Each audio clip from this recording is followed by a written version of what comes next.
शुरुआत कैरिबियन सागर से होती है, जहां हम एक लग्जरी बोट पर एक फैमिली को देखते हैं जो समंदर के बीचों बीच वेकेशन मनाने आई होती है। इस फैमिली में टॉम, उसकी वाइफ जूलिया और उनके दोनों बच्चे कैसी और बेन हैं। चारों लोग यहाँ काफी खुश नजर आते हैं क्योंकि कई महीनों की भाग दौड़ के बाद आज इन्हें एक साथ फुर्सत से वक्त बिताने का मौका मिला था। दूसरी तरफ समंदर बिल्कुल शांत था और दूर दूर तक सिर्फ पानी ही पानी दिखाई दे रहा था, लेकिन इन्हें बिल्कुल भी अंदाजा नहीं था कि कुछ ही घंटों बाद ये लोग अपनी जिंदगी की भीख मांगेंगे। अब इसके बाद हम जूलिया को देखते हैं जो डाइविंग करने के लिए पानी में कूद पड़ती है। वहीं दूसरी तरफ टॉम और बेन फिशिंग करने में बिजी हो जाते हैं। शुरुआत में सब कुछ नॉर्मल लगता है, लेकिन तभी पानी के अंदर जूलिया को अचानक बहुत अजीब सा महसूस होता है, मानो उसके आसपास कोई बहुत बड़ी चीज मौजूद हो। वो घबराकर चारों तरफ देखती है, लेकिन उसे वहाँ कुछ दिखाई नहीं देता। तभी अचानक नीचे से कोई रहस्यमय ताकत उसे खींच लेती है। उसी वक्त बोट पर रखे सारे इक्विपमेंट्स तेजी से अपनी दिशा बदलने लगते हैं। कंपास पागलों की तरह घूमने लगता है और बोट हल्के हल्के हिलने लगती है, लेकिन टॉम और बेन फिशिंग में बिजी होने की वजह से इस बात पर ध्यान नहीं देते। दूसरी तरफ जूलिया किसी तरह खुद को संभालते हुए पानी के ऊपर आती है, लेकिन ऊपर आते ही उसके होश उड़ जाते हैं क्योंकि वो कुछ ही सेकंड्स में बोट से काफी दूर पहुंच चुकी होती है। वो जोर जोर से टॉम को आवाजें लगाती है, लेकिन समंदर के शोर की वजह से उसकी आवाज किसी तक नहीं पहुंचती। तभी जूलिया नोटिस करती है कि समुद्र का पानी तेजी से पीछे की तरफ खिसकता जा रहा है। ये देखकर वो और ज्यादा डर जाती है क्योंकि ऐसा नजारा उसने पहले कभी नहीं देखा। कैसी को आवाज लगाती है, लेकिन कैसी हेडफोन लगाए म्यूजिक सुन रही होती है, इसलिए उसे कुछ सुनाई नहीं देता। जूलिया लगातार बोट से दूर होती जा रही थी कि तभी टॉम को उसकी हल्की सी आवाज सुनाई देती है। वो तुरंत पीछे मुड़कर देखता है और जूलिया को इतनी दूर देखकर बुरी तरह घबरा जाता है। बिना एक सेकंड बर्बाद किए टॉम सीधे पानी में कूद जाता है। वहीं बेन जल्दी से बोट का इंजन स्टार्ट करता है और बोट को उनकी तरफ मोड़ देता है। काफी मशक्कत के बाद टॉम जूलिया तक पहुंच जाता है और उसे डूबने से बचा लेता है। इसके बाद बेन और कैसी दोनों मिलकर उन्हें वापस बोट पर खींच लेते हैं। बोट पर आते ही टॉम गुस्से में कैसी को डांटता है और कहता है कि अगर थोड़ा भी लेट हो जाता तो आज बहुत बड़ा हादसा हो सकता था। कैसी सॉरी बोलती है और बताती है कि उसने हेडफोन पहन रखे थे, इसलिए उसे कुछ सुनाई नहीं दिया। इसके बाद टॉम सभी को सख्त चेतावनी देता है कि अब से कोई भी बिना बताए पानी में नहीं जाएगा। सभी उसकी बात मान रात होने लगता है। इसके बाद पूरा परिवार बेन का जन्मदिन बड़े ही धूमधाम से मनाते हैं। चारों लोग साथ में खाना खाते हैं और सब कुछ नॉर्मल चल रहा था, लेकिन तभी अचानक कैसी के बॉयफ्रेंड का वीडियो कॉल आ जाता है। शुरुआत में कैसी हंसते हुए उससे बात करती है, लेकिन दूसरी तरफ उसका बॉयफ्रेंड काफी डरा हुआ नजर आता है। वो घबराते हुए कहता है कि तुम लोग अभी तुरंत वहाँ से किसी सुरक्षित जगह पर पहुँच जाओ। टीवी पर बता रहे हैं कि पूरी दुनिया में कुछ बहुत बड़ा होने वाला है। ये सुनकर कैसी डर जाती है और उससे पूछती है कि आखिर हुआ क्या है, लेकिन तभी अचानक कॉल कट जाता है और नेटवर्क पूरी तरह गायब हो जाता है। कैसी तुरंत यह बात अपने मॉम डैड को बताती है, जिसके बाद टॉम और जूलिया बोट के आसपास का इलाका चेक करते हैं, लेकिन बाहर का नजारा देखकर उनके चेहरे का रंग उड़ जाता है क्योंकि उनकी बोट के चारों तरफ ढेर सारी व्हेल और शार्क गोल गोल घूमती दिखाई देती हैं। ऐसा लगता है मानो समुद्र के सारे जीव किसी खतरे को पहले ही महसूस कर चुके हों। टॉम यह सब देखकर समझ जाता है कि जरूर कुछ बहुत बड़ा होने वाला है, लेकिन तभी अचानक उन्हें एक जोरदार टक्कर लगती है। पूरी बोट बुरी तरह हिल जाती है और सभी डर जाते हैं। टॉम तुरंत समझ जाता है कि बोट के नीचे किसी बहुत बड़े समुद्री जीव ने हमला किया है। वो बिना देर किए पानी में उतर जाता है ताकि नुकसान चेक कर सके, लेकिन नीचे जाकर वो जो चीज देखता है उसे देखकर उसके होश उड़ जाते हैं। बोट के नीचे एक बहुत बड़ा छेद बन चुका था जो किसी विशाल शार्क ने फाड़ दिया था। टॉम जल्दी से वापस ऊपर आता है, लेकिन इस दौरान उसके कंधे पर भी एक गहरा जख्म हो जाता है। ऊपर आते ही टॉम अपनी फैमिली को बताता है कि बोट का इंजन पूरी तरह खराब हो चुका है और अब हम यहाँ से नहीं निकल सकते। ये सुनते ही सबके चेहरे रंग उतर जाते हैं क्योंकि अब वो लोग समंदर के बीचों बीच फंस चुके थे। ऊपर से कम्युनिकेशन सिस्टम भी काम नहीं कर रहा था, इसलिए अब उनके पास मदद मांगने का भी कोई तरीका नहीं बचता। तभी अचानक बाहर से बहुत तेज आवाज आती है। ऐसा लगता है जैसे आसमान से कोई बहुत भारी चीज उनकी तरफ गिर रही हो। ये आवाज सुनते ही सभी लोग घबराकर बाहर आते हैं और बाहर का नजारा देखकर उनके होश उड़ जाते हैं। आसमान से एक विशाल जलता हुआ उनकी नाव की ओर बढ़ रहा था। वह आग का गोला सीधे उनकी तरफ आ रहा था और कुछ ही सेकंड में नाव से टकराने ही वाला था। ये देखकर टॉम तुरंत भागकर इंजन स्टार्ट करने की कोशिश करता है। शुरुआत में इंजन स्टार्ट नहीं होता, लेकिन आखिरी सेकंड पर इंजन चालू हो जाता है और टॉम बोट को थोड़ा साइड में घुमा देता है, जिसकी वजह से वो जलती हुई चीज उनकी बोट से टकराने के बजाय पास में जाकर गिरती है। हालांकि उनकी जान बच जाती है, लेकिन इस कोशिश में इंजन पूरी तरह खराब हो जाता है। अब बोट हमेशा के लिए बंद हो जाती है। टॉम ध्यान से उस चीज को देखता है और तभी उसे समझ आता है कि वो कोई एस्टेरॉयड नहीं बल्कि एक सैटेलाइट थी। ये देखकर वो समझ जाता है कि आखिर दुनिया भर के कम्युनिकेशन सिस्टम अचानक बंद क्यों हो गए। लेकिन इससे पहले कि वो अपनी फैमिली को कुछ समझा पाता, तभी आसमान से एक और सैटेलाइट उनकी तरफ गिरने लगती है।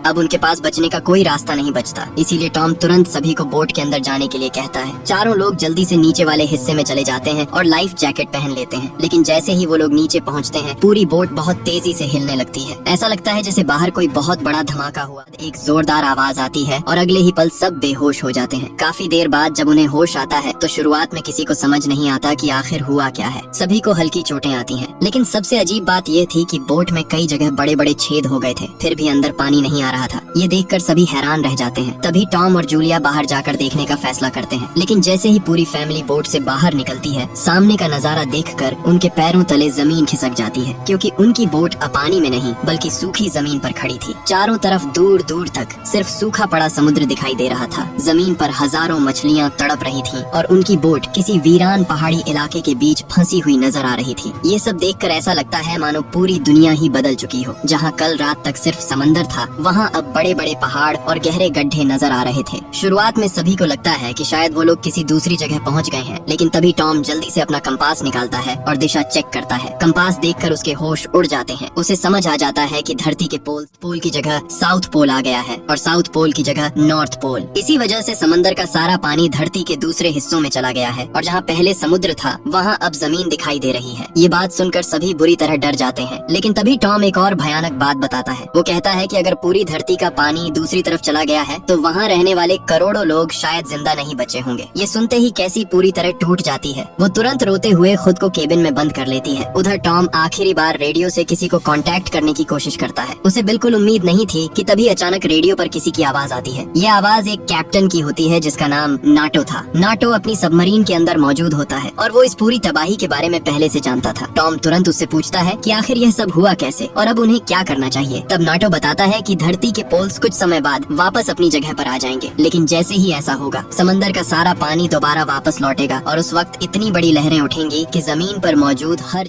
ये सुनते ही सभी के चेहरे का रंग उड़ जाता है। नाटो उन्हें बताता है कि जब समंदर वापस आएगा तब यहाँ कई 100 मीटर ऊंची लहरें उठेंगी और उस वक्त नीचे मौजूद कोई भी इंसान जिंदा नहीं बचेगा। इसीलिए अगर उन्हें सरवाइव करना है तो जल्द से जल्द उसकी सबमरीन तक पहुंचना होगा। यह सुनते ही जूलिया तुरंत अपने बच्चों को सामान पैक करने के लिए कहती है। टॉम कैप्टन से रिक्वेस्ट करता है कि किसी तरह उसके दोनों बच्चों को अपनी सबमरीन में जगह दे दे। इसके बदले वो उन्हें अपना बचा हुआ सारा खाना देने के लिए भी तैयार हो जाता है। कैप्टन कुछ देर सोचने के बाद उसकी बात मान लेता है और रेडियो पर ही उसे अपनी लोकेशन समझाता है। टॉम जल्दी से मैप निकालता है और लोकेशन को समझता है। काफी देर तक कैलकुलेशन करने के बाद उसे समझ आता है कि अगर वो लोग लगातार चलते रहे तो लगभग 2 दिनों में सबमरीन तक पहुंच सकते हैं। अगली सुबह पूरी फैमिली सफर के लिए तैयार हो जाती है, लेकिन तभी टॉम की नजर दूर एक आदमी पर पड़ती है जो अपने कुत्ते के साथ उनकी तरफ चला आ रहा था। शुरुआत में वो आदमी काफी कमजोर और घायल दिखाई देता है। उसे देखकर टॉम को लगता है कि शायद वो भी किसी तरह बचा हुआ कोई बेबस इंसान है। पीने के लिए पानी की बोतल लेकर उसके पास चला जाता है। वो आदमी तेजी से पानी की बोतल पकड़कर पानी पीता है, लेकिन अगले ही पल अचानक वो अपने पास छिपा चाकू निकालता है और सीधे टॉम पर हमला कर देता है। ये सब इतनी तेजी से होता है कि टॉम खुद को बचा ही नहीं पाता। चाकू सीधा उसके शरीर में घुस जाता है और कुछ ही सेकंड्स में टॉम जमीन पर गिर जाता है। दूर खड़ी जूलिया ये सब देख लेती है और ये देखकर उसकी होश उड़ जाती है। वो आदमी टॉम को मारने के बाद तेजी से जूलिया की तरफ बढ़ता है। जूलिया समझ जाती है कि अगर उसने 1 सेकंड भी बर्बाद किया तो उसके बच्चों की जान भी चली जाएगी। वो तुरंत भागकर बोट के अंदर पहुंचती है और अपने दोनों बच्चों को केबिन के अंदर लॉक कर देती है। इसके बाद वो कैसी को एक फ्लेयर गन देती है और कहती है कि इसका इस्तेमाल सिर्फ तब करना जब हालत बिल्कुल कंट्रोल से बाहर हो जाए। इतने में वो किलर बोट तक पहुंच जाता है। जूलिया खुद को बचाने के लिए फौरन बाथरूम के अंदर छुप जाती है। वो आदमी पूरी बोट में तलाशी लेता है, तभी उसे वहाँ खाने पीने का सामान दिखाई देता है और वो भूखे जानवर की तरह खाना खाने के बाद वो धीरे धीरे केबिन की तरफ बढ़ता है। जूलिया बोट में एक टूटे हुए छेद के जरिए बाहर निकल जाती है, लेकिन तभी उस आदमी का कुत्ता जूलिया को देख लेता है और जोर जोर से भौंकने लगता है। जूलिया जल्दी से कुत्ते पर हमला कर देती है और उसे मारकर खुद बोट के नीचे छुप जाती है। वो किलर जब बाहर आता है तो अपने कुत्ते की लाश देखकर समझ जाता है कि जूलिया अभी भी आसपास ही छुपी हुई है। इसके बाद वो जूलिया को ढूंढने के लिए बोट से नीचे उतरता है। जैसे ही वो नीचे उतरता है जूलिया वापस ऊपर चढ़ जाती है और टूटी हुई खिड़की से अंदर जाती है, लेकिन उसकी यह चाल ज्यादा देर तक काम नहीं आती। कुछ ही देर बाद वो किलर जूलिया को पकड़ लेता है। वो उसके बाल पकड़कर उसे घसीटता है और उसका गला दबाने लगता है। जूलिया खुद को बचाने के लिए पूरी ताकत लगाती है, लेकिन वो आदमी उससे कहीं ज्यादा ताकतवर होता है। दूसरी तरफ कैसी यह सब केबिन के अंदर से देख रही होती है और तभी उसे याद आता है कि उसके पास फ्लेयर गन है। वो बिना देर किए फ्लेयर गन चला देती है। फ्लेयर सीधे उस आदमी को जाकर लगती है और वो दर्द से चिल्लाते हुए दूर जाकर गिर जाता है। इसी हमले की वजह से जूलिया को भागने का मौका मिल जाता है, लेकिन फ्लेयर की आग की वजह से पूरी बोट में आग लग जाती है। जूलिया जल्दी से अपने दोनों बच्चों को कैबिन से बाहर निकल जाती है। वो किलर एक बार फिर उन पर झपटता है, लेकिन उसे लात मारती है जिससे वो पीछे की तरफ गिर जाता है। बोट से कुछ दूरी पर पहुंचने के बाद कैसी और बेन अपने पिता टॉम की डेड बॉडी देखते ही रो पड़ते हैं। बेन खुद को उसकी मौत का जिम्मेदार मानता है। वो रोते हुए कहता है कि अगर मैंने गुब्बारे हवा में नहीं छोड़े होते तो शायद वो आदमी हमें ढूंढ ही नहीं पाता। जूलिया खुद भी पूरी तरह टूट जाती है, लेकिन उसके पास रोने का वक्त नहीं था, क्योंकि तभी वो देखती है कि वो किलर जलती हुई बोट के अंदर से फिर बाहर निकल आता है। जूलिया तुरंत अपने बच्चों को लेकर वहाँ से भागने लगती है। उनके भागते ही अगले पल पूरी बोट पर जोरदार धमाके के साथ ब्लास्ट हो जाती है। काफी देर तक भागने के बाद वो लोग एक पहाड़ी के पीछे रुकते हैं। तभी जूलिया की नजर दूर जाती है। वो किलर अभी भी उनका पीछा करते हुए उनकी तरफ आता दिखाई देता है। तीनों बिना देर किए फिर से वहाँ से भाग पड़ते हैं। आगे जाकर वो एक ऐसी जगह पहुँचते हैं जहाँ जमीन के बीच जहरीला एसिड वाला पानी भरा होता है। जूलिया अपने बच्चों को आगे बढ़ने के लिए कहती है और तीनों धीरे धीरे उस जहरीले पानी से होकर गुजरते हैं। उस पानी की वजह से उनकी हालत खराब हो जाती है। उनके पैर जल उठते हैं और बेन की हालत सबसे ज्यादा खराब हो जाती है। जूलिया के पास पानी की कुछ आखिरी बूंदें बचती हैं, जो वो बेन को पिला देती है। काफी दूर चलने के बाद उन्हें एक पुराना टूटा हुआ प्लेन दिखाई देता है, जो कई साल हुआ होगा। तीनों रात बिताने के लिए उसी प्लेन के अंदर छुप जाते हैं। जूलिया अपने पास रखी फैमिली फोटो देखती है। फोटो देखते ही सभी को टॉम की याद आती है और माहौल भावुक हो जाता है। धीरे धीरे रात गहरी हो जाती है और थकान की वजह से सभी लोग सो जाते हैं। लेकिन तभी अचानक कैसी की नींद खुल जाती है और बाहर आकर बैठ जाती है। तभी वह किलर उसे पीछे से पकड़ने की कोशिश करता है, लेकिन जूलिया अचानक पीछे से उस पर टूट पड़ती है और बार बार चाकू से वार करके उसे मार देती है। कैसी अपनी माँ को गले लगाकर शांत करती है। अगली सुबह जब उनकी आँख खुलती है तो सामने का नजारा देखकर उनके होश उड़ जाते हैं। वो किलर की बॉडी पूरी तरह फटी हुई होती है। ऐसा लगता है जैसे किसी खतरनाक जीव ने उसे अंदर से काटकर खोखला कर दिया हो। उसकी बॉडी के आसपास अजीब निशान भी बने होते हैं। ये देखकर जूलिया समझ जाती है कि इस वीरान जगह पर वो अकेले नहीं है। जैसे ही वह लोग वहाँ से निकलते हैं, केकड़े उसके मुंह से बाहर निकल आते हैं। कुछ घंटों बाद जूलिया और कैसी मैप देख रही होती है, लेकिन बेन धीरे से आगे निकल जाता है।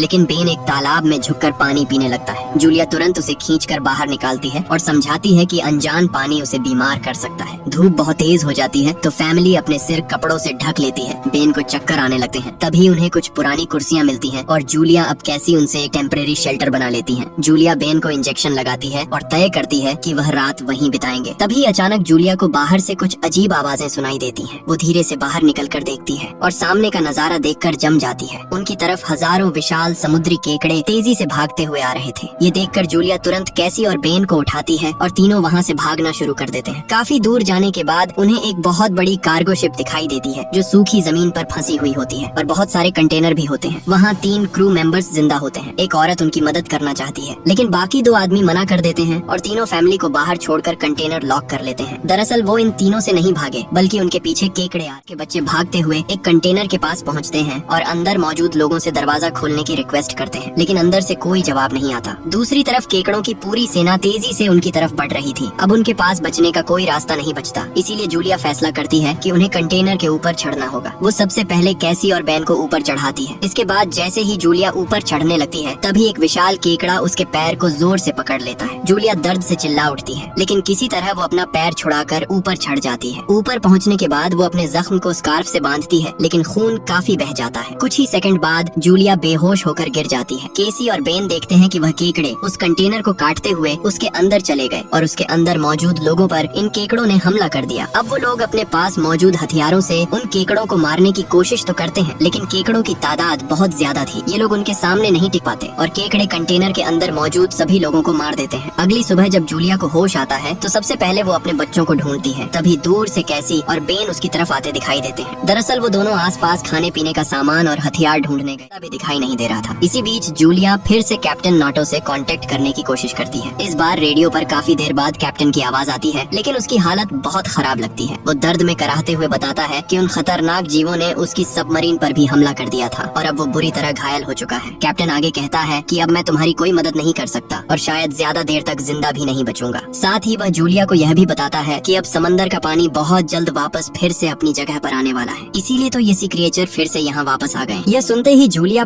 पूरी तरह घबरा जाती है क्योंकि उनके पास अब बहुत कम वक्त बचा था। सबसे बुरी बात यह थी कि भाग दौड़ के दौरान उनका मैप कहीं खो जाता है और अब उन्हें सबमरीन की सही दिशा भी याद नहीं थी। इसलिए कैप्टन उनकी आसानी के लिए अपनी फ्लेयर गन से हवा में फायर करता है और बेन उसे देख लेता है, मगर वह जगह उनसे बहुत दूर थी। इसके बाद वो तीनों तेजी से उसी दिशा में चलना शुरू कर देते हैं। रास्ता बेहद खतरनाक था। अचानक पहाड़ों के बीच जोरदार लैंडस्लाइड शुरू हो जाती है। बड़े बड़े पत्थर ऊपर से गिरते हैं और पूरा रास्ता टूटने लगता है। एक विशाल पत्थर सीधे जूलिया के सामने आकर गिरता है। जूलिया अपने बच्चों से कई फीट दूर फंस जाती है। जूलिया समझ जाती है कि अगर अभी उन्होंने वक्त बर्बाद किया तो तीनों मारे जाएंगे। वो तुरंत कैसी को हर हाल में अपने भाई को लेकर सबमरीन तक पहुंचेगी। आखिरकार कैसी रोते हुए बेन का हाथ पकड़ती है और वहां से आगे बढ़ती है। काफी देर तक चलने के बाद आखिरकार कैसी और बेन को दूर एक बड़ी सी सबमरीन दिखाई देती है। दोनों तेजी से सबमरीन की तरफ भागते हैं और वहां पहुंचकर जोर जोर से दरवाजा पीटने लगते हैं। दोनों डर कर पीछे मुड़ते हैं और देखते हैं कि कैप्टन किसी तरह जिंदा उनके पीछे खड़ा होता है। हालांकि उसका पूरा शरीर घायल होता है और वो ठीक से चल भी नहीं पा रहा था। कैप्टन उन्हें बताता है कि सबमरीन में सिर्फ 3 लोग बैठ सकते हैं, लेकिन उसके बचने के चांस लगभग खत्म हो चुके हैं। वो अपनी जान की परवाह ना करते हुए बच्चों से कहता है कि तुम लोग अंदर जाओ। यह सुनते ही कैसी को तुरंत अपनी माँ की याद आती है। वो बिना कुछ सोचे फौरन वापस जूलिया की तरफ दौड़ पड़ती है, जबकि बेन और कैप्टन वहीं रुक जाते हैं। दूसरी तरफ जूलिया अभी भी उन पत्थरों के बीच फंसी होती है। तभी अचानक उसे फिर वही अजीब आवाजें सुनाई देती हैं। वो खतरनाक विशाल केकड़े एक बार फिर उसकी तरफ झपटते हैं। जूलिया अपनी गन निकालती है और उन केकड़ों पर फायरिंग शुरू कर देती है, लेकिन